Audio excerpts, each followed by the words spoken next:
Olá, seja muito bem-vindo ao Business, o programa de negócios da sua TV, a revista eletrônica que deixa você informado dos assuntos mais importantes da semana.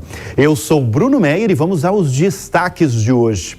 Imagina se essa moda pega. Tim Cook, o CEO da Apple, concorda em reduzir o salário em até 40% este ano. Porque os acionistas da empresa recomendaram a redução e descubra ainda quanto o executivo recebeu em 2022. A SpaceX de Elon Musk divulga fotos da nave que fará viagens à Lua. A Microsoft lança inteligência artificial que imita qualquer voz humana. Como isso vai ser possível? Apple, Google, Amazon, Microsoft e Meta. As empresas mais valiosas do mundo perdem quase 4 trilhões de dólares em 2022. Porque todas elas tiveram um ano amargo. E um setor sem crise, o mercado de iates tem fila de espera de até 2 anos no Brasil. Conheça quanto custa o iate mais caro à venda no país. Fica ligado, o Business está no ar. E vamos falar agora das empresas mais valiosas do mundo, porque o ano de 2022 foi amargo para as Big Techs. Depois de uma década gloriosa, as gigantes de tecnologia, eu estou falando da Amazon, Apple, Alphabet, que é a dona do Google, a Meta, dona do Face, do Instagram, do WhatsApp, e a Microsoft, se depararam com uma realidade bem diferente. Quem vai me ajudar aí a decifrar todas essas empresas é o Júnior Bornelli, o CEO e fundador da plataforma Startse, um cara que conhece, acompanha realmente tudo aí sobre as empresas mais valiosas do mundo. Obrigado pela presença aqui no Business, Júnior. Olha, antes de a gente começar o nosso papo, eu quero mostrar ao nosso espectador o rombo das gigantes em 2022, porque é um rombo trilionário, não é bilionário, a gente está falando de trilhão. As Big Techs perderam juntas mais de 3 trilhões e 900 bilhões de dólares em 2022. É muito. Você tem noção desse dinheiro, Júnior? É muita coisa, né, Bruno? É muita grana. A gente está falando aqui, o gráfico que o Júnior nos passou, a gente está falando da Amazon, Meta, Alphabet, Microsoft e Apple. Aqui basicamente é o seguinte, olha, a Apple chegou quase a 3 trilhões de dólares, né? Encostou nos 3 trilhões. Ela encostou ali, né? Ela valia, por exemplo, 2 trilhões e 973 bilhões de dólares. Esse era o valor de mercado da Apple e foi para 1 milhão e 977 bilhões. Aqui tem vários exemplos. Vou pegar o segundo exemplo aqui da Microsoft. Caiu de 2 trilhões e meio para 1 trilhão e 700 bilhões de dólares. Minha pergunta é muito básica, Júnior. O que aconteceu que depois dessa década dourada, as empresas perderam não milhões nem bilhões, perderam trilhões? E você pode usar aqui os exemplos das empresas. Eu citei a Apple porque é realmente a empresa mais lucrativa aí do mundo, né? Sem dúvida, Bruno. Bom, primeiro, obrigado pela oportunidade de estar aqui, para vocês que estão nos assistindo. Esse cenário das Big Techs ele é interessante porque, de fato, elas vieram de um período de crescimento exponencial. Todas as empresas, essas empresas cresceram muito nas últimas décadas. O ano de 2021 foi uma explosão nos valuations. Só que 2022... foi a hora de chegar a conta, a hora dos ajustes. E esses ajustes... A conta chega. A conta chega. E esses ajustes, eles vieram de maneira diferente, por motivos diferentes para cada uma dessas empresas. Então, quando a gente olha ali o gráfico e a gente olha para a Meta, por exemplo, que é dona do Facebook, Instagram, WhatsApp, a aposta...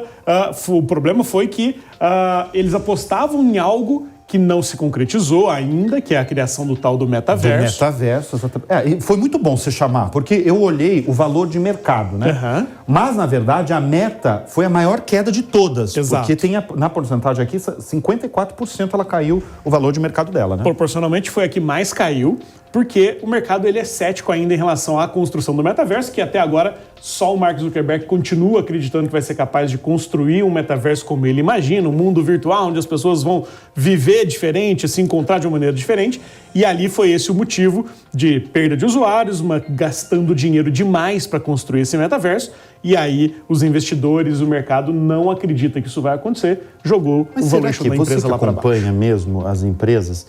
E você falou uma coisa muito interessante, porque em 2020 e 2021, todo mundo estava trancafiado por conta de uma pandemia em casa, no mundo, e aí foram criados vários produtos, né? A Amazon, por exemplo, aqui está a Amazon. Todo mundo comprava online em casa. Isso. Subiu o valor de mercado absurdamente. As pessoas consumindo redes sociais e o Zuckerberg apostando nesse mundo virtual que é o metaverso.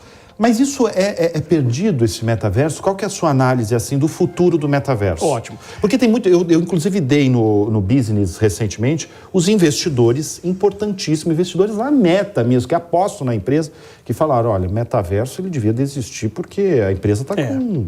Tem que demitir gente. Essa história é curiosa porque lá em 2021, no comecinho do ano, o próprio Zuckerberg ele disse que estavam construindo uma nova plataforma de interação social baseada em realidade virtual e aumentada. O que é isso? O metaverso. Somado a essa direção que ele deu para o negócio, ao fato que a gente estava trancado dentro de casa, não podia se encontrar, não podia viajar, a ideia de um mundo virtual onde a gente encontrava as pessoas e ia conhecer outros países usando um óculos de realidade virtual parecia interessante.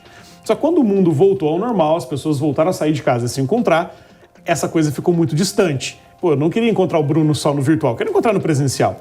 E o metaverso, como o Zuckerberg imaginou, talvez ele não exista ou talvez ele é algo mais lá pra frente, até porque tem que usar aqueles óculos que são horrorosos no rosto. Então, deve haver um pedaço intermediário nesse processo, que é o da realidade aumentada, onde a gente consegue enxergar coisas além daquilo que é real, para depois se colocar de fato dentro de um mundo virtual diferente de conexões, onde a gente se relaciona. Então, existe essa dificuldade do mercado de entender que a gente vai de fato substituir a vida real por uma vida digital, agora já com a tecnologia e os recursos que a gente tem. E tem outros fatores, né? Numa empresa grande como essa, tem concorrência, né, das redes sociais com o TikTok, por exemplo. Embora, às vezes eu falo tanto da Meta, né? Tiveram várias emissões esse ano da Meta, no ano passado também. Mas assim, ela tem uma audiência planetária muito grande ainda, né? Por conta do Instagram. Bom, o WhatsApp aqui é o aplicativo mais usado no Brasil, né? Então, assim, às vezes eu tenho receio de falar de Mark Zuckerberg, porque eu acho que ainda tem um futuro. Eu falo com muita gente, você também é uma pessoa que acompanha mesmo. Tem gente que é pessimista, mas tem gente que fala, olha, não menospreze Mark Zuckerberg. Eu acho que esse é o ponto. Assim, a gente não sabe o que vai acontecer, ele acredita muito que esse é o caminho, mas quando a gente olha ali para aquele gráfico, quando a Meta estava lá em 928, chegou a 1,1 trilhão de dólares de valuation, aquele momento lá, 43% da população global usava um aplicativo do Facebook. Imagina, 43%, e ainda não funciona na China. Então, é muito maior do que a gente imagina. É um potencial enorme de influência, de atenção que as pessoas têm dentro desses aplicativos. E é difícil de imaginar que eles vão acabar ou que não vai funcionar. Agora, vai ser uma grande virada se, de fato, o Zuckerberg conseguir tirar a Meta deste local e levar de novo para o topo. Vamos girar aqui a empresa? Vamos para a empresa. Eu adoro falar de Apple porque é a empresa mais lucrativa do mundo, né? Foi criado aí um produto chamado iPhone que é o ganha-pão ali da Apple, né? A Apple, nesse cenário aqui, é a que menos... Bom, tem a Microsoft que menos sofreu em termos percentual, mas assim, ela, no ano passado inteiro, bateu o recorde de vendas do iPhone. É assim, por que, mesmo batendo recorde de vendas de produtos, por que ela sofreu tanto? Por que ela caiu 1 trilhão aí de dólares em valor de mercado? Eu acho que a Apple ela foi levada pela conjuntura do mercado, né? Instabilidade, inflação, a guerra lá fora, falta de componentes para fabricação de iPhones. Em alguns momentos faltou, no final do ano passado, faltou iPhone nas lojas nos Estados Unidos. Então teve uma conjuntura de fatores que levaram ela a cair, mas quando o mercado todo cai, tudo é puxado para baixo. Houve a correção desses valuations aqui atrás. Depois a gente vai mostrar uma outra visão que mostra um pouco dessas correções. Mas a Apple foi puxada para baixo por conta do mercado. Não existe um problema na Apple. A Apple vende cada vez mais. A Apple é menos dependente do iPhone hoje do que ela já foi no passado. O iPhone já foi 85% da receita da Apple. Hoje está na casa dos 50%. A linha de serviços da Apple cresce muito. A Apple ela tem investido muito em produção de conteúdo. A Apple TV tem funcionado também muito bem. O primeiro Oscar de um serviço de streaming foi para a Apple TV. Então é fácil de a gente conseguir enxergar que existe um horizonte, um futuro bom ali para a Apple. E esses ajustes no valuation dela é muito mais um efeito de correção no tempo do que de uma crise. Ali não existe crise, as coisas estão funcionando bem e a empresa cresce cada vez mais. Bom, o Júnior, o CEO aí da Startse, está nos ajudando a decifrar o que tem acontecido com as empresas mais inovadoras e valiosas do mundo, que perderam aí esse valor aí impressionante de 3 trilhões e 900 bilhões de dólares. A gente volta já no programa para falar mais aí sobre as empresas. Agora deixa eu fazer uma pergunta para você. Sabe quanto ganhou esse sujeito aqui? Esse cara aqui é o Tim Cook, CEO da empresa mais valiosa do mundo, a Apple. Ele ganhou no ano passado, prepare-se, hein? 99 milhões e 400 mil dólares, muito mais do que R$500 bilhão. É muita grana, né? A grande maioria da remuneração de Tim Cook em 2022, cerca de 75%, estava vinculada a ações da empresa, como se fosse um bônus, com metade disso dependente, desses 75%, dependente do desempenho do preço das ações. Dias atrás, no entanto, a Apple anunciou que vai reduzir a remuneração anual de Tim Cook em mais de 40% neste ano de 2023. Mesmo seguindo uma sugestão do próprio executivo, a diminuição também veio a partir de um feedback dos acionistas da Apple, muito por conta aí da queda das ações nos últimos 12 meses. Os acionistas votaram contra o pacote salarial de Tim Cook depois que as ações da Apple caíram quase 27% no ano passado, seguindo aí o que boa parte do mercado de tecnologia tem passado, né? Tiveram várias quedas praticamente de todas as empresas de tecnologia. Estima-se que a fortuna do chefão da Apple, de Tim Cook, é de 1 bilhão e 700 milhões de dólares, segundo a Forbes. E a título de curiosidade, o CEO da Apple, Tim Cook, ele está no comando da empresa desde 2011. Girando a notícia aqui no Business, a Microsoft lançou uma inteligência artificial com a capacidade de imitar a voz humana em poucos instantes. Ela é chamada de Vol-E. E a nova tecnologia aí precisa de apenas 3 segundos para se adaptar e fazer a imitação. De acordo com a Microsoft, esse recurso é capaz de imitar a voz humana e é um novo modelo para a síntese de texto por meio da fala. Ele visa tornar mais natural a forma para transformar textos em áudios. E é uma tentativa de evitar aquelas vozes, muita gente vai saber, aquelas vozes mecânicas de aplicativos como o Google Tradutor. Muita gente vai conhecer aquela voz mecânica, né? Até o momento, a ferramenta criada pela Microsoft imita apenas a voz humana na língua inglesa. A empresa garante que o dispositivo oferece a preservação da emoção do locutor. Olha, agora eu vou falar do mercado de iates, um mercado que não conhece o que é a palavra crise, porque o mercado de iates tem fila de espera no Brasil.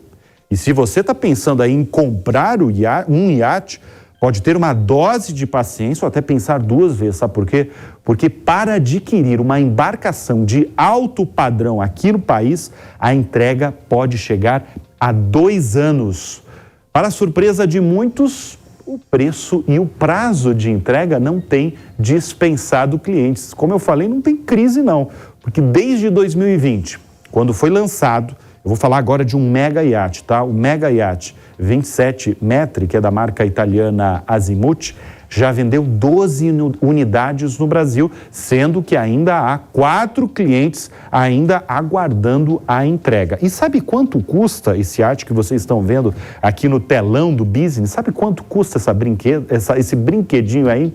54 milhões de reais. 54, mas é bonito, hein? Olha só essa imagem aqui do telão. É bonito pra caramba. Agora, assim como o Azimuth, Outros estaleiros pelo país verificam que há uma alta na demanda impulsionada muito pela pandemia, impulsionado desde 2020. Em Itajaí, no litoral de Santa Catarina, a Oken Yachts abriu um segundo turno de produção no segundo semestre de 2022 para elevar a produção e diminuir o tempo de entrega. O segmento de barcos de esporte e recreação, como são chamados, aqueles de fibra de vidro de 16 a 100 pés, faturou esse setor 2 bilhões de reais em 2021, uma alta de 25% na comparação com 2022, de acordo com a Associação Brasileira dos Construtores de Barcos e Implementos, a ACOBAR. E uma curiosidade também, na última edição do São Paulo Boat Show, realizada em setembro, o barco mais caro exibido na edição, que é o Mega Yacht Intermarine 24M, é avaliado em cerca de 36 milhões de reais. Ele chegou no São Paulo Boat Show já vendido. É um mercado mesmo para poucos. Olha que beleza esse brinquedinho, mas é um brinquedo caro, né? Mas é um mercado que realmente não sabe o que é a palavrinha crise. Girando o assunto, vamos para o mercado de entretenimento no mundo, porque acabou o home office no Reino Encantado, porque a Walt Disney está pedindo a todos os funcionários que retornem aos escritórios da empresa 4 dias por semana a partir do dia 1º de março. De acordo com um comunicado de Bob Iger, que retornou ao comando da Disney em novembro, os funcionários que atualmente trabalham de maneira híbrida serão solicitados a passar 4 dias por semana no local, sendo de segunda a quinta-feira os dias de trabalhos presenciais. Bob Iger dirigiu a Disney de 2005 a 2020. No retorno, em novembro, ele disse na primeira reunião que teve com os funcionários que planejava passar muito tempo no escritório e brincou que esperava que não o fizesse sozinho. Seria uma indireta, ou na verdade uma direta a todos os funcionários da Disney, já foi essa direta aí em novembro. Ele ainda sugeriu que os trabalhadores, os funcionários, pudessem ajustar os horários para evitar o tráfego quando voltassem. Em um memorando, Bob Iger elogiou os funcionários pelo trabalho, citando o filme da empresa, o Avatar 2, O Caminho das Águas, que se tornou recentemente o 7º de maior bilheteria de todos os tempos. E agora fica um convite para você desse programa que eu estou adorando. A caça aos novos unicórnios continua aqui na PAN. E no próximo episódio de Unicorn Hunters, nós iremos conhecer a startup Margic, idealizada pela Margaret Kocherga, que promete trazer inovação para o mercado de iluminação LED em dispositivos e aparelhos eletrônicos. Unicórnios existem sim. Conheça o dessa semana. A Margic surgiu para abordar a necessidade de LEDs sustentáveis, rentáveis e orgânicos. Tem capacidade de superação. Se vocês querem iluminar o mundo e fazer a mudança, por favor, venham com a gente. Ela tem desafios pela frente. Concordo. Eu acho importante lembrar que não estamos aqui só para ganhar dinheiro, mas também para melhorar a vida das pessoas. Unicorn Hunters, neste domingo às 5h30, na Jovem Pan News. E agora fica a pergunta, né? Será que a Margic, essa empreendedora, vai conseguir o investimento necessário para se tornar o próximo unicórnio?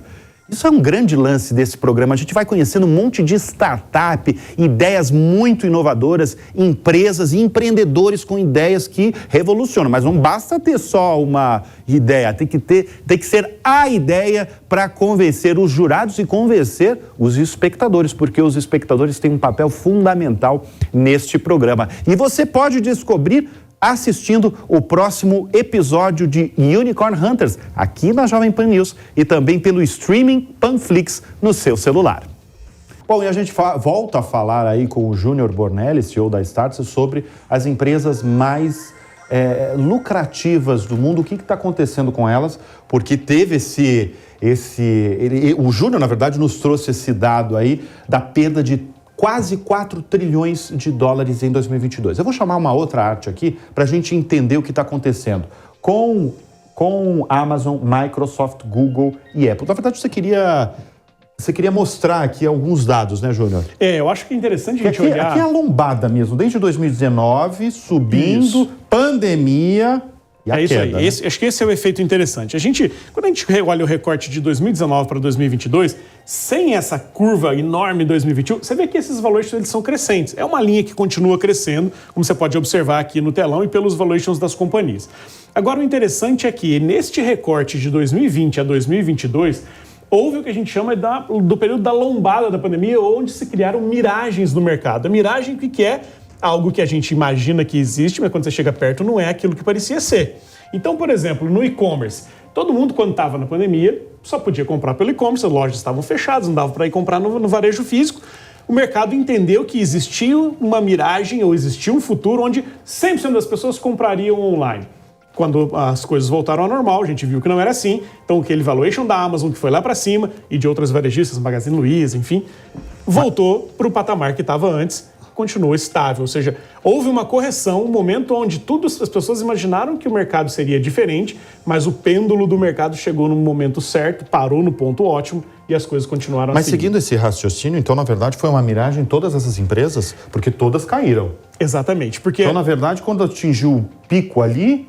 Era uma miragem, então... Exato, porque quando você olha para a meta, né, do metaverso que a gente acabou de falar do Facebook, a ideia de que a gente viveria num mundo virtual foi uma grande miragem. Não significa que o metaverso não vai ser importante, vai ser relevante ou vão acontecer negócios lá, mas não na intensidade que a gente imaginava e não na velocidade que a gente imaginava.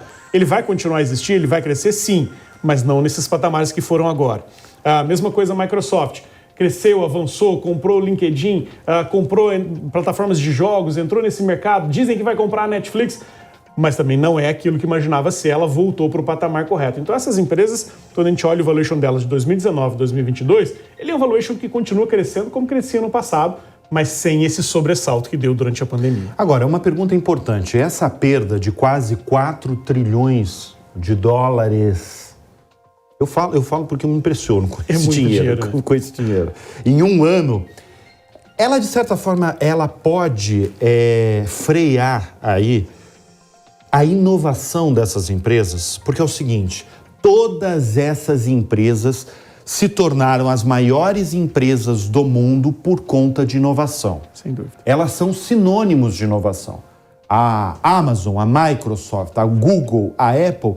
elas são sinônimo de inovação no mundo hoje.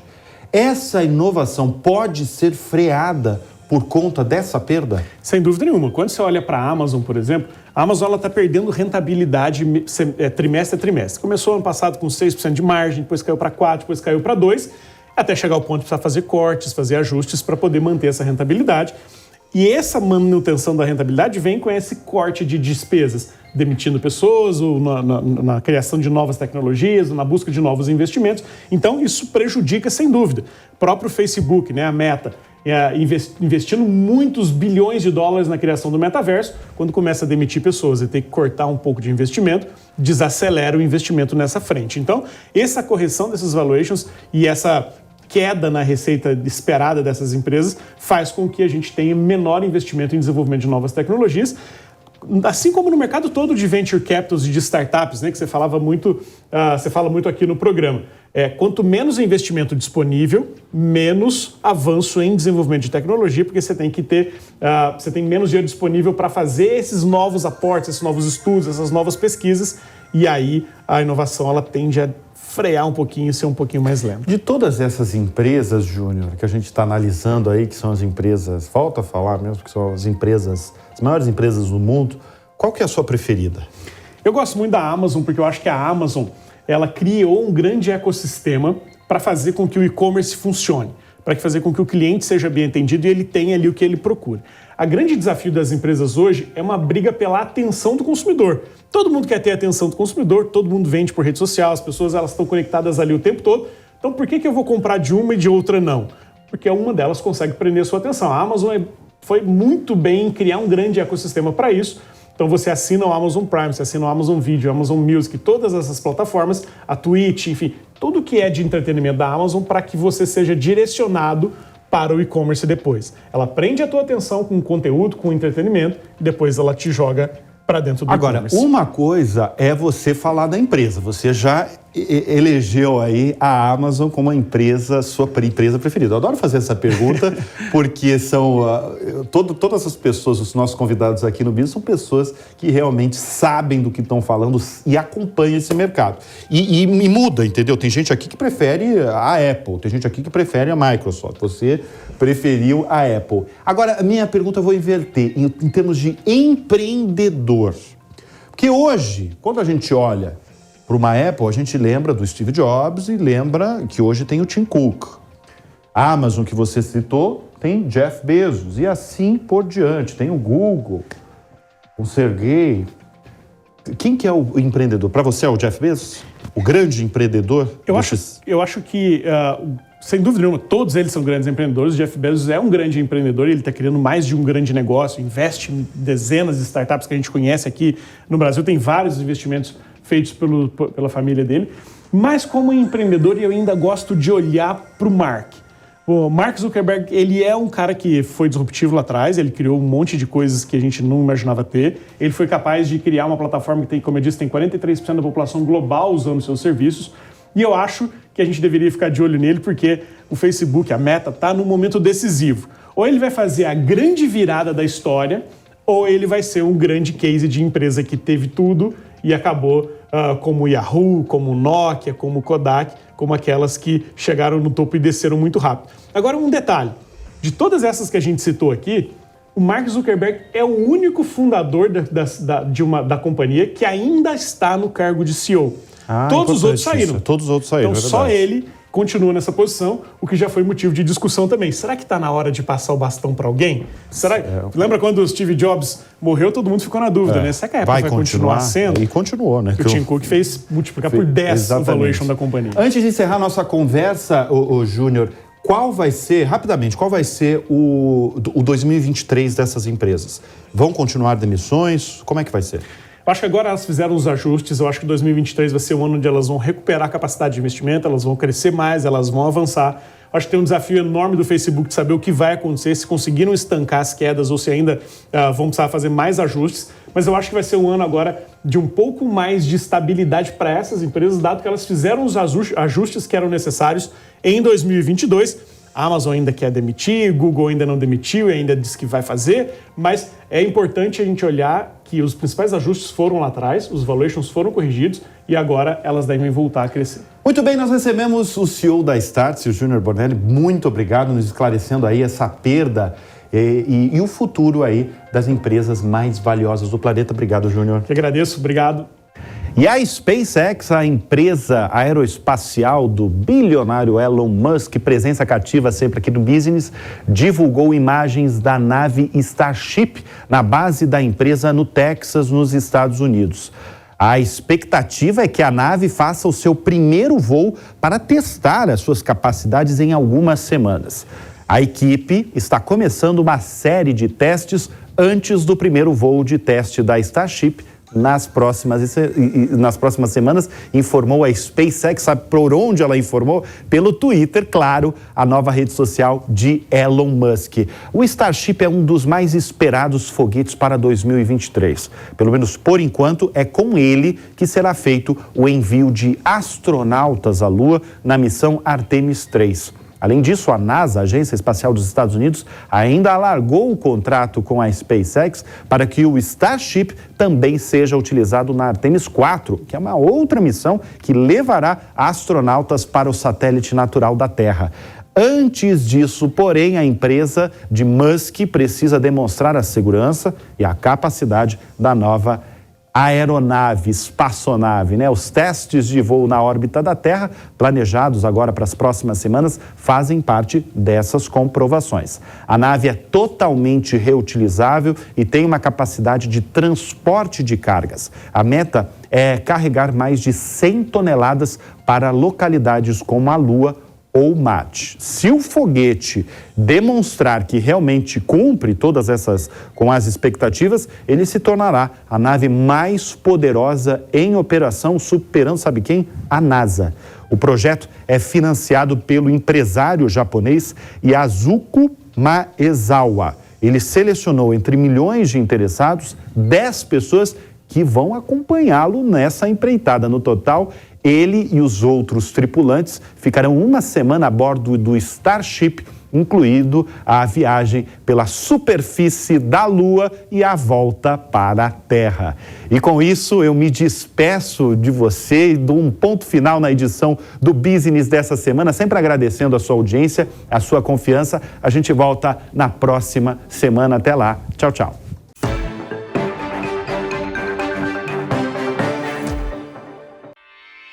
Realização Jovem Pan News.